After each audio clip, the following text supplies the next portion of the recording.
Thank you for tuning in to our YouTube channel. Today, my wife, Christine, will show you how to make gluten-free bread, and you will love it. Good afternoon, everyone. I just want to share that I've received a lot of positive comments on the last cheaper recipe that I did. And so here is the follow-up to another gluten-free recipe. So I promised that I would do this, and so I am going to do it today. The recipe is a little bit more complicated than the chipa, and I'm going to have to look at it because I've only made this recipe maybe a dozen times, 14, 15 times at the very most. So I'm still learning, but once you've tried this recipe, you will never go back to buying gluten-free bread. It tastes so much more, it tastes so much better, it's more nutritious, and you know what's in it. So anyway, to start, let's proof the yeast. So I have boiled a little bit of water, and it's 1 cup of water that you need, and when you proof yeast, it needs to be lukewarm. So I always just do the finger test. Add hot water and up to 1 cup in cold water, and I just do the finger test. And to the water, we add sugar. Edward, could you hand me the sugar over there? Thank you. 3 tablespoons of sugar. Now, for those of you who don't want to have white sugar in, I haven't found another replacement for this because the white sugar is really what's going to proof the yeast. And other sugars just don't do the same. So it's important that I think that you do use the white sugar unless you want a lower or flatter bread, which that's totally fine and up to you. And then to that, you add like a scant tablespoon of yeast. And then a quick stir. And the only reason we're proofing this yeast is this is instant yeast, so really you don't need to proof it. But the good thing about proofing yeast is that way then you know that it is actually good and it's active, because you don't want to use inactive yeast. And this way you know for sure that it is. All right, that'll set to the side, and now we will add mix up our flours. All right, so we need 3 cups of gluten-free flour, and it's a mix of 3 different types of flours. So it's always a bit more complicated. Now, where did I put it? Here it is.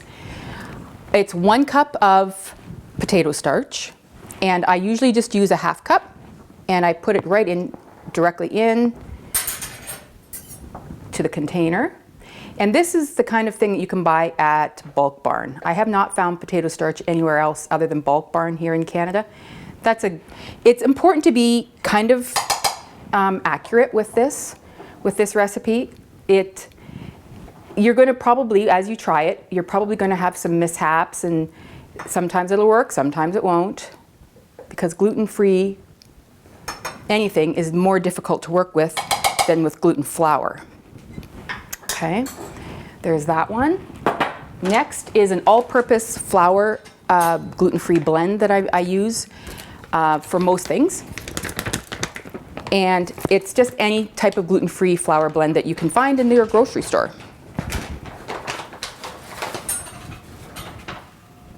So there's a half cup. Now I'm at the bottom of this bag, so I'm probably going to have to start a new bag. I'll just empty this into here, stick it in there. Probably should have just opened up a new bag to do this whole thing.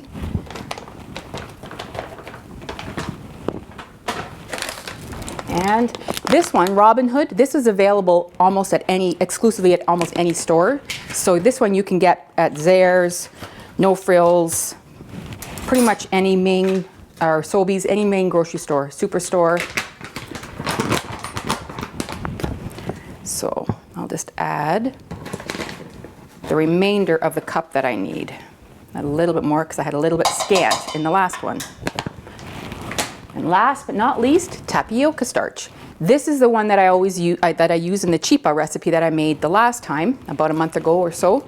And this is what also goes in there. So it's 1 cup of potato starch, 1 cup of tapioca starch, and then 1 cup of gluten-free flour blend, which is mostly made out of rice. So that way then If you have only a rice flour, just use rice flour. That works too. And one more, and that equals then 3 cups of flour. And to that, we add a tablespoon of baking powder. I made that one dirty. I'll make another one. Just double check. Yeah, 1 tablespoon baking powder. To that, it's a bit much. And 1.5 teaspoons of salt. 1.5. And I like to use the pink Himalayan salt. It's typically all I have in the house anyway. And also to that is xanthan gum. Xanthan gum helps in bread. Xanthan gum helps to make the bread rise. This is like the gluten of the wheat that we would typically put in our regular flour breads. So 2 teaspoons.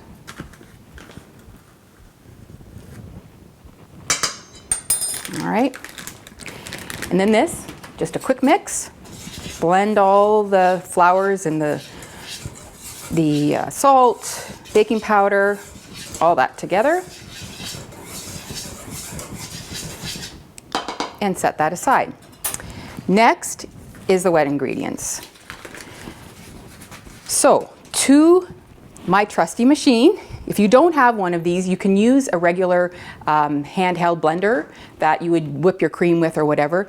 But this is the thing with this recipe is that you're going to need to whip it or stir it or use your mixer for 7 minutes. And that's the secret to making this really fluffy gluten-free bread. That's what, because we can't knead it like typical bread, this machine will do all the work of the normal kneading that you would do with your hands.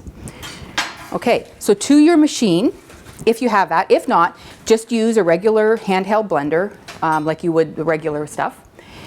And to that, you would put 1/4 cup of butter, and it should be softened. That's all sticking to it. And there it goes. And then apple cider vinegar. This is important. Not sure why, but it's important. So it's 1 teaspoon of apple cider vinegar, and I pour. It's not something I usually measure. And then to this, we add eggs. Where did I put my eggs here? 3 eggs. And this is another thing that's important with the eggs, is that they are room temperature. I'm not sure why, but eggs that are straight out of the fridge, cold, don't work as well. It just somehow doesn't give the rise, or I don't know what it is, the elasticity, because I've tried it. I had forgotten to take the eggs out ahead of time. I just wanted to make some, and it wasn't that it was a flop, but it wasn't the best. Okay, attach the machine, and we get it moving.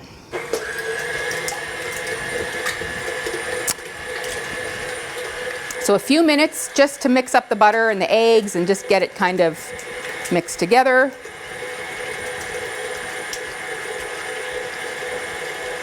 Now these eggs are farm fresh eggs, and you can see they're quite yellow. So you know the chickens have been outside enjoying green grass. So this will make your bread a little bit yellower, which is just fine. Okay. Doesn't need to be long, just a quick mix. Turn that off and lift your machine up. And now you add the dry ingredients to this. This is going to be pretty powdery, and it sometimes makes a bit of a mess. So I turn it on really low to start. Like that, and then try and keep the powder from getting all over the place when it mixes.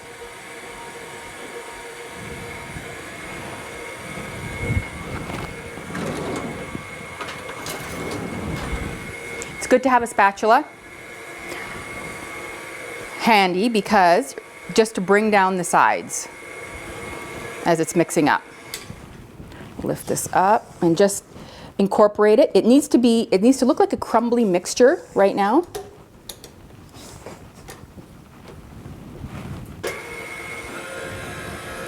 So you'll see it looks like it's the kind of thing that is, you should put a crumble on top of a pie or on top of like an apple crisp or something. And that looks, I'll lift it up a bit more and then turn it off. Now you just add the yeast mixture in.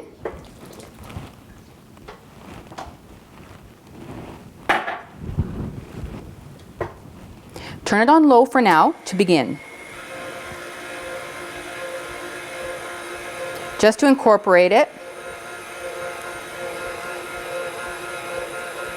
I'm going to turn it off and I'm just going to get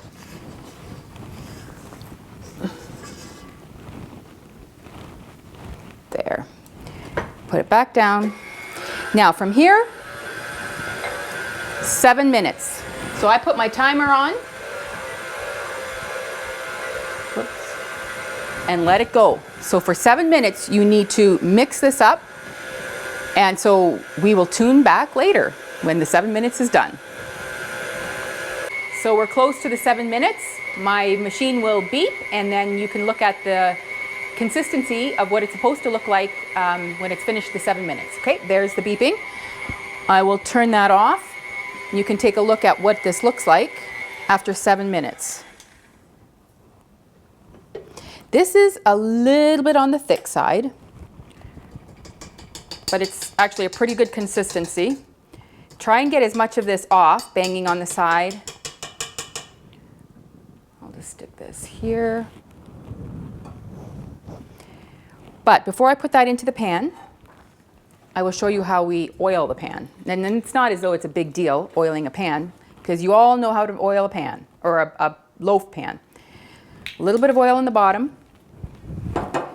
When you're spreading it around, you're supposed to put it up just into the corners, not along the sides.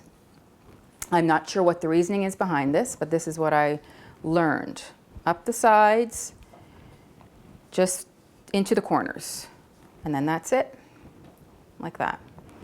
Okay, now we take this and pour it into the loaf pan. Any loaf pan will do. Now this is going to be quite a large loaf, so don't use the skinnier, smaller loaf pans. Use a bigger loaf pan. Wow, this is quite yellow. Obviously, the chickens have enjoyed their grass because I don't think I've made any loaves that are this yellow. So this is going to be interesting. So when you put it in, try and make it look a little bit like a loaf, like spreading it around like this, make it look up, down from the sides, like that. And it just kind of looks like a loaf should look when you take it out of the pan. Let's get rid of the excess on my, there. Okay, so that is done. Now I just put a little bit of oil on the top. And the only reason I do that is because I'm going to put a plastic saran wrap over top. And the saran wrap is there just so that the saran wrap doesn't stick to the bread when you take it off. Okay, putting it in the oven to proof. This proofing takes about an hour or so, or an hour and 15 minutes. I, on my oven, have a proofing where it says proof. So I turn that on and start it. And it warms it up and uses the light to proof. So if you don't have that, that's fine. You don't have to use a proofing oven. Just use anything that you want. Okay? So put it in a warm area. I don't know, underneath somewhere where it's warm. Just keep it as warm as possible. So now it's proofing. After an hour and 15, 20 minutes, I will come back to baking it. Okay, so now I took the proofed bread ready to go into the oven to be baked.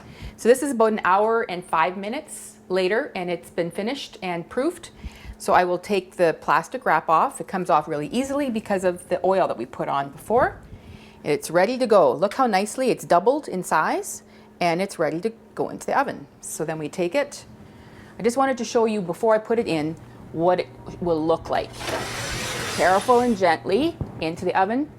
375 for about 40 minutes, and check at about 40 minutes and you'll see how beautiful golden brown it will get. So the next step will be in about 45 minutes. So the 40 minutes is finished and the bread is done. I checked it and it looks amazing.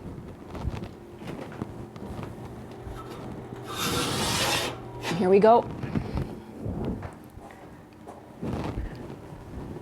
For a gluten-free loaf, it looks really good. Nice. So this is how it should look. And then you just put a spatula or a flipper down the side and just loosen the edges.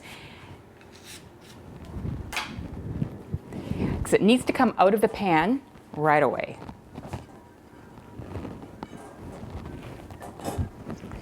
And cool. So you need to cool it for, sometimes I usually just actually on the side, so that way it doesn't fall at all. It needs to cool for about 2 hours or so that it can be finished, that you can slice it. If you don't cool it for 2 hours, the slicing won't slice very nice and clean and neatly. So I will do that in a couple of hours, and then you can see the actual finished product with how nice and moist and how soft it is. And here is the finished loaf, so you can see it doubled in size and it's ready to be sliced very soon.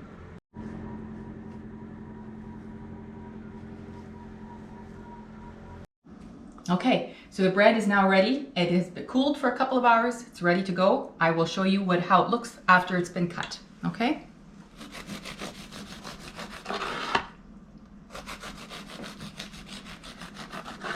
So I want to show you how soft this bread really is. It's like sandwich bread, regular white bread. Just take a look at how this is, and it doesn't crumble. It's very nice and soft. So it is one of the best recipes I've ever found for gluten-free bread. So the best thing to do is to cut the whole loaf up, keep out what you want for a day or two. The rest of the loaf should be put into a tight Ziploc type of bag and directly into the freezer, because if you wait a couple of days, it gets dried out very quickly. Okay, hope you enjoy it. Have fun trying out this recipe. And if you want to comment and let me know how it's turned out, show me pictures, that'd be wonderful. God bless you.